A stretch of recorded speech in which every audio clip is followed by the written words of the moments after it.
guys, we're gonna get this thing started off here. We're gonna get this thing started off.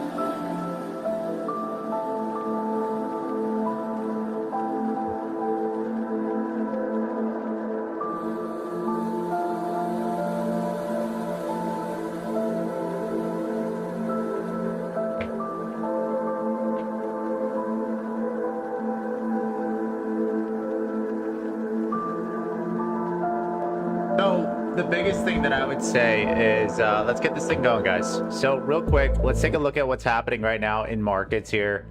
Then we're going to take a look at everything else. So real quick, obviously we are still in order flow.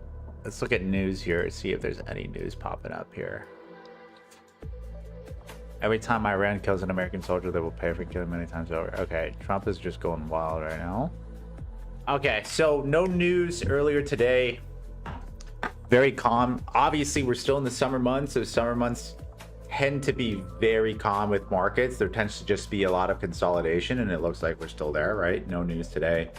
No news tomorrow either. No news Wednesday. No news Thursday, other than unemployment claims that we have coming in a little bit higher than expected, which is good for markets. The markets still fear inflation, so that's actually really good for markets. Here, no news. Wow. This week is going to be really boring. Let's see if we can find anything else that can kind of obviously shift here. Right now, I am looking at Dixie to continue on this upwards trend here. So obviously, kind of what we break down, impulse, correction, right? We have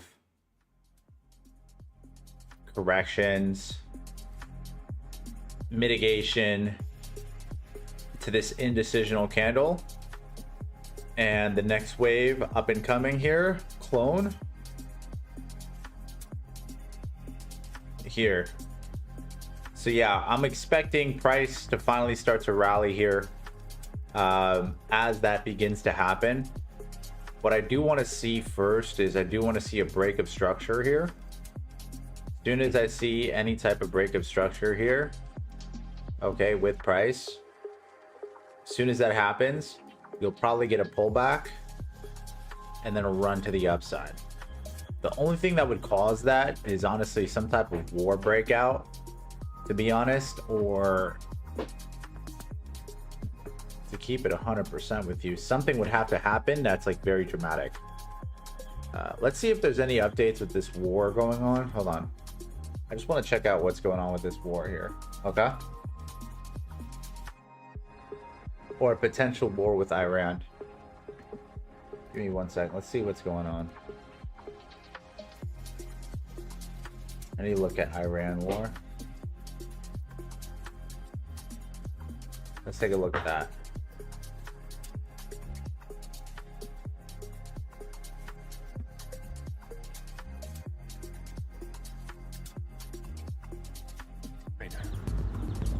One of the top subjects there was a system called everything to the grid. That's where every kind of smart device out there is connected to the grid and not only can use electricity, but can give it back to the grid as well. I explained all this in a past video.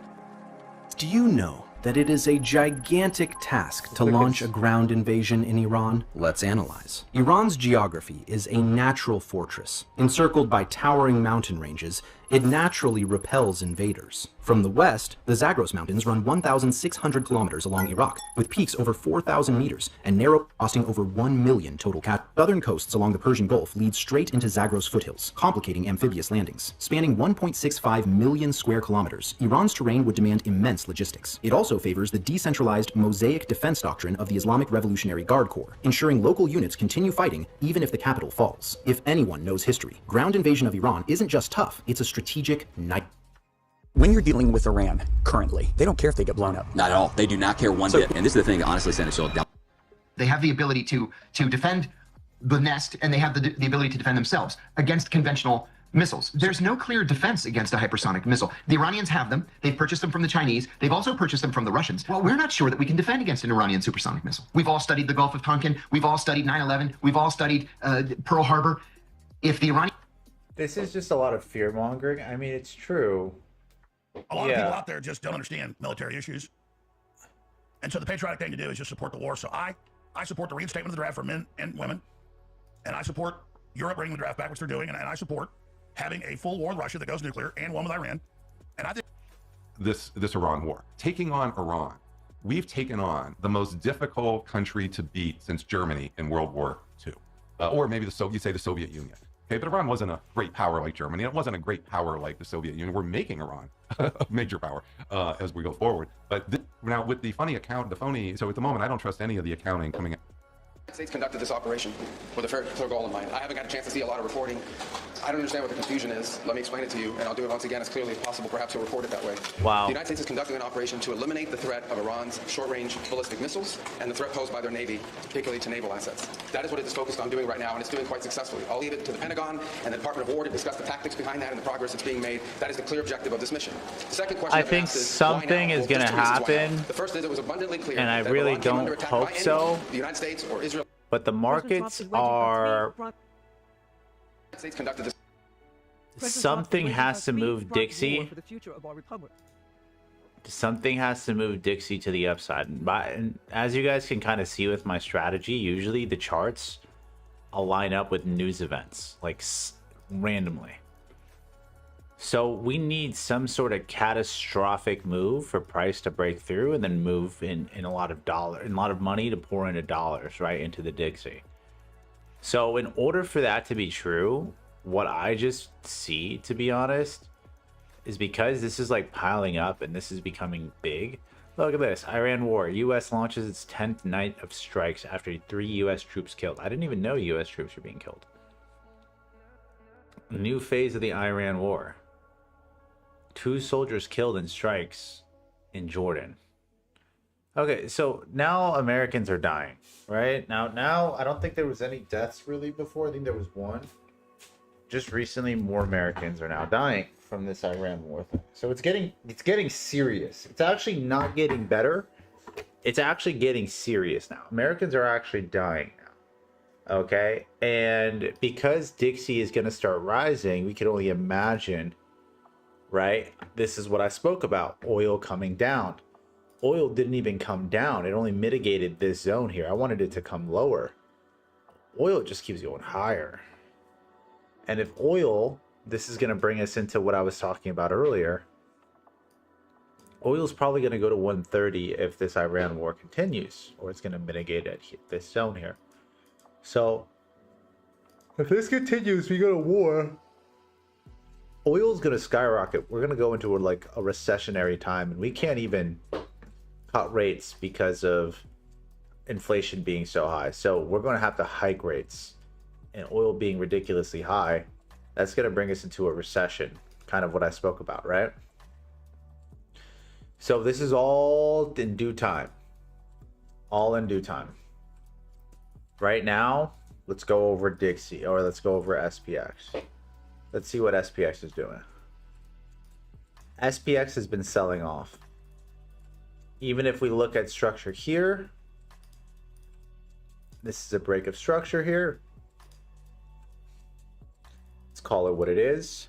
BOS, break of structure. Even here, right? Higher high, higher low, higher high, lower low, break of structure, mitigation to the downside here. So now, because we're downward here, because we are selling off, this is kind of my thought process. Obviously, I'm looking at, you see that candle here? Internal sales. What's my thought process for the week? Well, right now, at least in this instance, right? We have internal buys here. Internal buys. it looks like we're going to move lower. Okay, now I do believe that there could be a shift in structure here if Dixie does pull downward, but it looks like Dixie wants to break structure to the upside.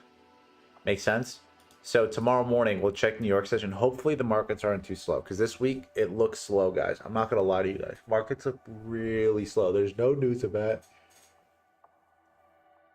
Volatility is very low. Again, remember, July volatility is low. And then it'll start to move to the upside.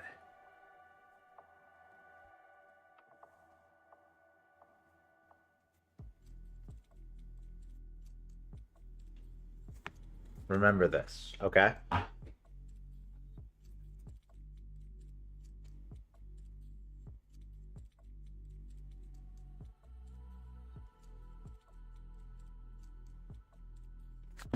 So what does that mean?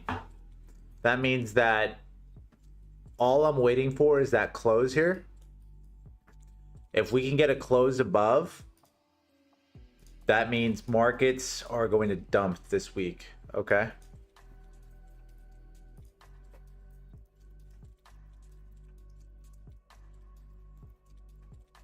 That's what I'm waiting for.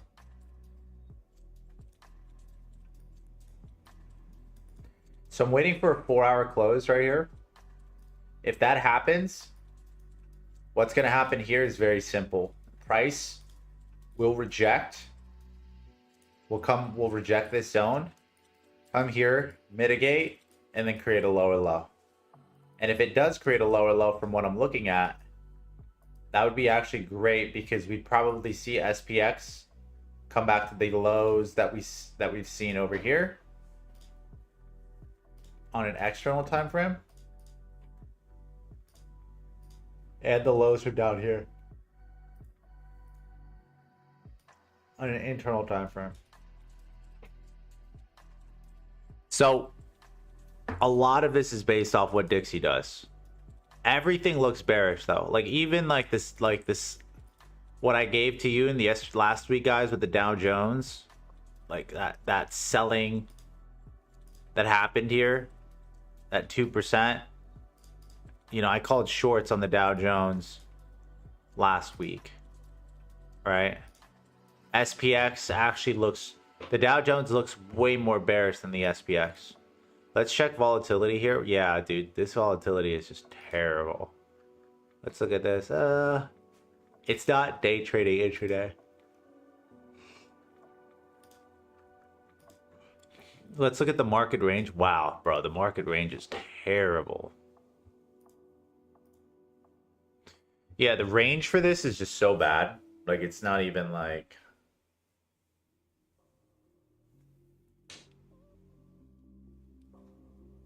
The range is bad, guys.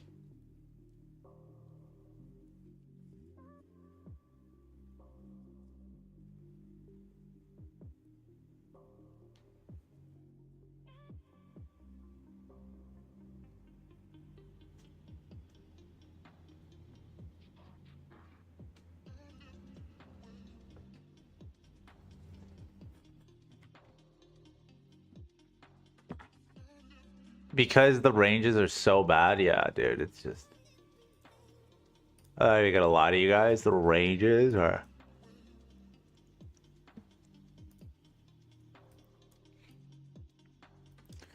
You'll probably see a buy mitigation here and then a sell-off tomorrow. Yeah, it's just... not good. Did it break? Let's see. Did it break structure?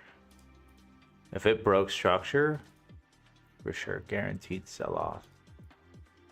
No, it didn't break structure, not yet.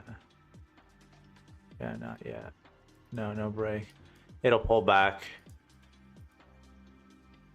Yeah, I already see it. I already see it. Probably here. Internal cells will come here. Mitigation on the block. Yeah. Let's look at NOS.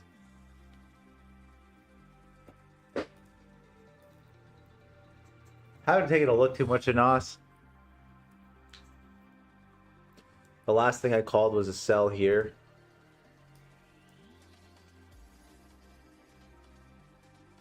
Sell here. Price didn't even get to that point.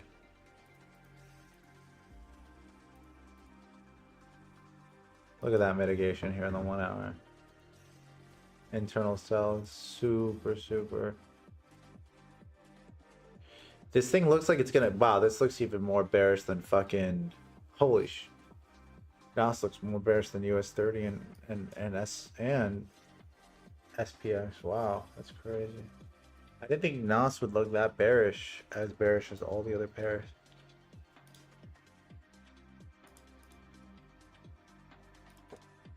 It's at a critical point though. If NOS does this, it will pull back, mitigate here, fall. So it looks like we're gonna have a massive move to the downside. Even, wow, even Russell. Holy shit, markets are going to shit right now. If they continue on this trend here. Yeah, Russell broke structure. Wow. Wow, Russell broke structure. The Russell 2000 broke structure. That means what? That means this thing's a sell. The Russell 2000 just broke structure. Sell to where? At least there.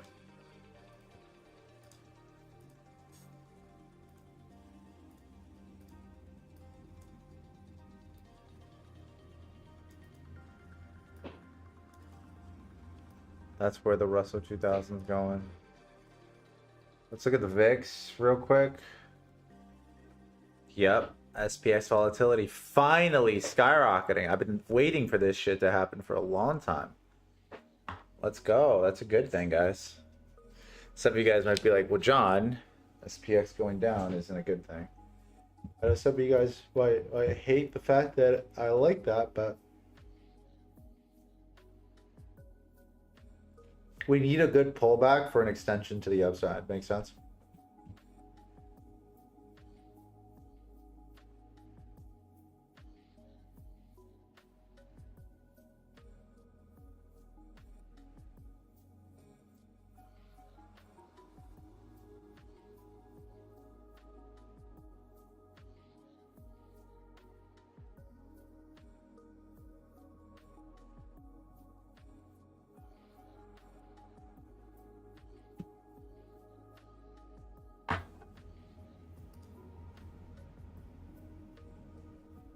Look at this gold volatility.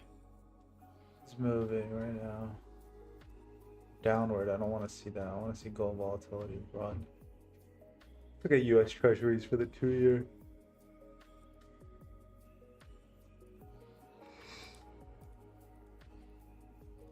Oh wow. It's getting that time of the day where I'm starting to yawn, you know? Gonna have to hit my sauna real quick, you know?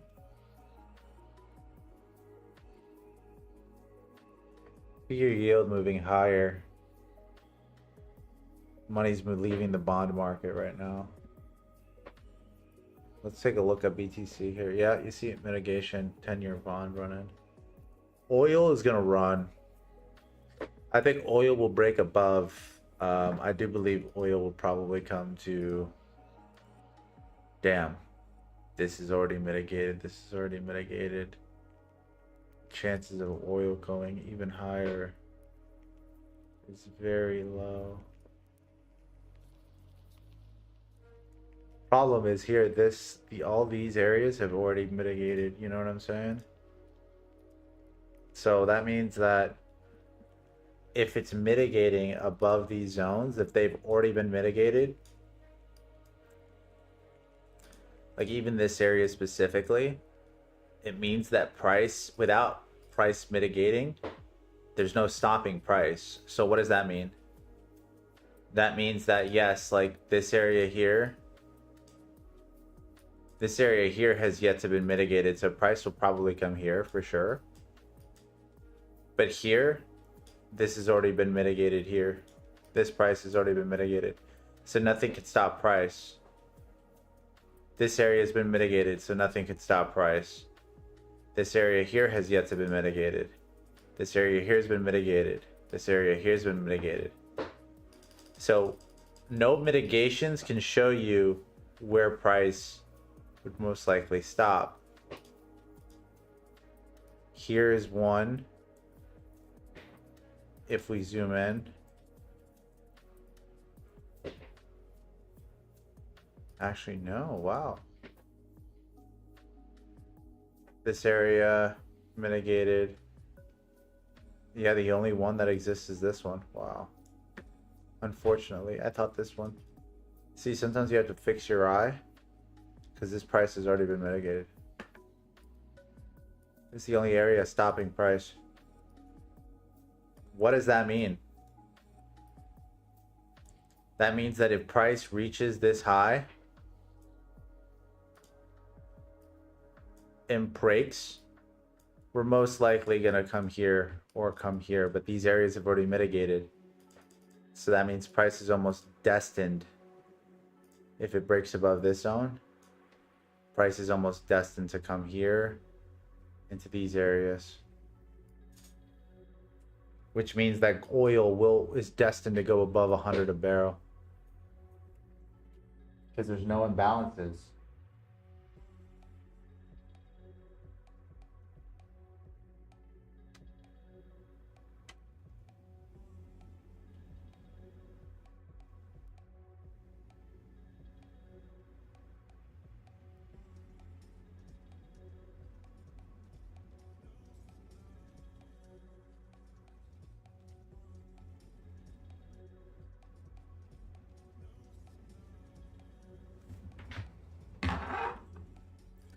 Look at gold here. Let's look at my buys that I sent out for gold the other day. All three take profits hit. Wow. You see that wick? Swipe liquidity. All three TPs hit. This is just such bullshit though. Like, yeah, like, you know, I sent out a good trade for everybody. Really good signal, 1 to 5. It's just the problem here is like, and this is like a real thing, like this is the problem I have with it. The volatility is just so low, guys. Like I hate that we're, you know, 132 real pips here, like going back and forth, back and forth, back and forth. Just wait, guys. Soon we're gonna have, I think we're near the end of this wick off. Eventually this is going to start to moon again, and then that's where we're gonna make a lot of money. Because yeah, like I call that a great trade. It just, we're in a very slow season, so gold is one of my favorite pairs anyway, so we'll wait for that. Let's look at USD CAD. Oh, look at that. Oh my god, man, look at USD CAD. To the wick, bro. To the fucking wick, man. Look at my USD CAD trade. Come on, dude. You can't even tell me. Come on, you can't even tell me that's not like to the fucking wick, my G. Sorry, guys. I'm getting back into sometimes I'm just like, man, I give out too much shit for free. I should probably just start charging more. Price about to go up, guys, on everything, to be honest. GU finally getting to that zone, running up. BTC, let's go at the BTC here. I'm still in some drawdown from BTC. I got into more sells, I'm not gonna lie to you guys. I'm at sells here at 82, sells at 80, sells at 88. No, it's 80 78, sells here at 72. I got into more sells at 66. I'm now in even more sells here. Why I'm not scared? This is why I'm not scared. SPX is dropping. So now we have divergence. BTC is going up while SPX is going down. What controls BTC though? SPX. So I'm not concerned. Not really too concerned. I would be concerned if we broke structure. Might be a little concerning. Right now I'm fine though, guys. I'm not in a bad place. So I believe BTC is still, I'm going for my TP. right here. 55 and then going for 42 like I called out over here. Just like I called sells all the way, you can go look at my recordings, at the top at 124K. People called me crazy, but hey, you don't make millions being fucking normal, right? I've been crazy my whole life. All right, guys. Appreciate y'all. Love y'all. And I will talk to y'all soon. We'll trade tomorrow morning and see what's